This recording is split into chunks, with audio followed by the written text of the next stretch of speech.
第136章，兔死狐悲。我已经没有心情喝酒了，但是高燕还是让我陪她。她说她看到这个消息之后，心情也不好，不是因为死人了，也不是因为有人自杀，这个世界每时每刻都死人，每天都有人自杀，我们不可能因为这个而难过。我问她，那你为什么难过呢？你和他也是老乡。高燕摇摇头，道，因为我从这个人身上看到了我自己的影子。你的影子？你和他有什么相似性？高燕苦笑道，陈斌，你说你讨厌这个人，因为他斤斤计较，因为他满嘴谎言，因为他为了达到目的，用各种套路，还有他给人的感觉就是坏人，是不是？冷酷无情吗？好像为了钱什么事儿都能干，不背负任何道德的压力，对不对？我点头。高燕道，那我们是不是这样呢？我觉得我也是这样，但是我他妈真的没有感情吗？你我都是人，如果你我身上流动的都是冷血，那我们就是畜生。我们经常说自己很坚强，摔不碎，打不垮，天大的事情也能扛得住，遇到了什么困难都能解决，但是这是真实情况吗？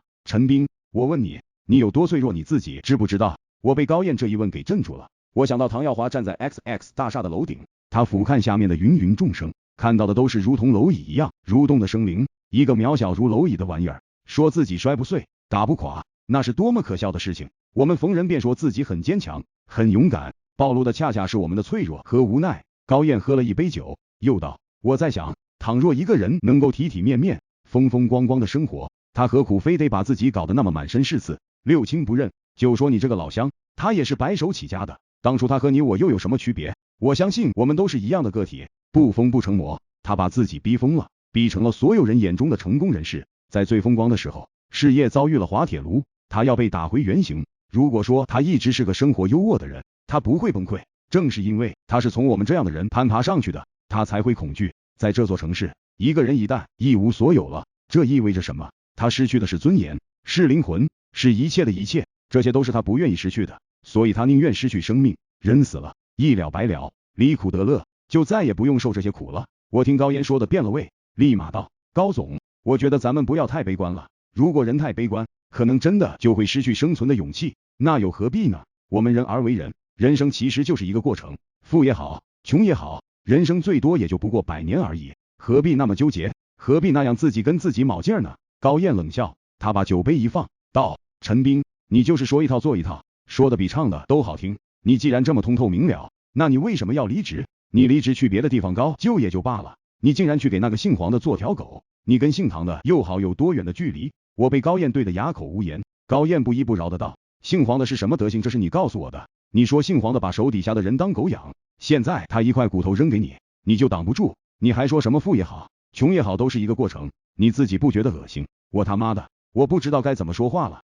我一口就喝了一大杯啤酒，又破了没有心情喝酒的界限。我他妈还说什么呢？我有一天觉得唐耀华是这个世界上最厚颜无耻的人，但是今天我觉得自己可能才是那个厚颜无耻的人。我走得太快了，灵魂飘得太远了，我连脸和尊严都不准备要了。我还讨厌唐耀华，我有那个资格吗？我和高燕喝得酩酊大醉，我第一次喝这么多酒，我不知道怎么回的香蜜湖。去了高燕刚装好的家，我真的像狗一样躺在地板上，我什么意识都不多，脑子里想的还是唐耀华的那些点点滴滴。我想在他临死之前，我对这个人都极具戒心的，我不相信他说的任何一句话，我觉得他说的任何话都可能是套路，包括他这个同学孙健可能也都是个套路。尽管唐耀华那么真诚，但是他的真诚在我眼中一文不值。我想到了一句话，真诚就是垃圾，是无人问津的野草，是亲手奉上的刀。我泪流满脸，难受无比。我倏然发现，不知从什么时候开始，人与人之间的信任竟然荡然无存了。没有了信任，哪里又还有真诚呢？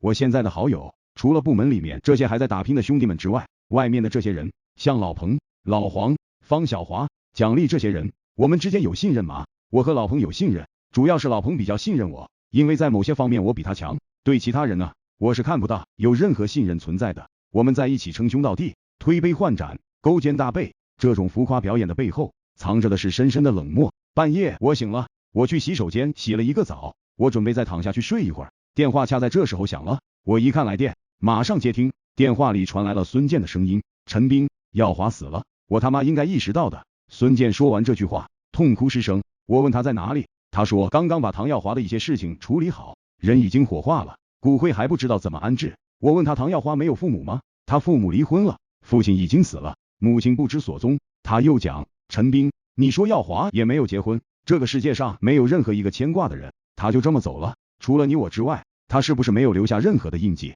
我不知道说什么。我想孙健这话也不贴切，因为唐耀华在我心中可能也不会留太多的印记吧。尽管现在我很难受，但是这种难受不是我悲天悯人，不是因为痛失好友，而是兔死狐悲，因为我怕有一天我会比唐耀华的下场更凄凉。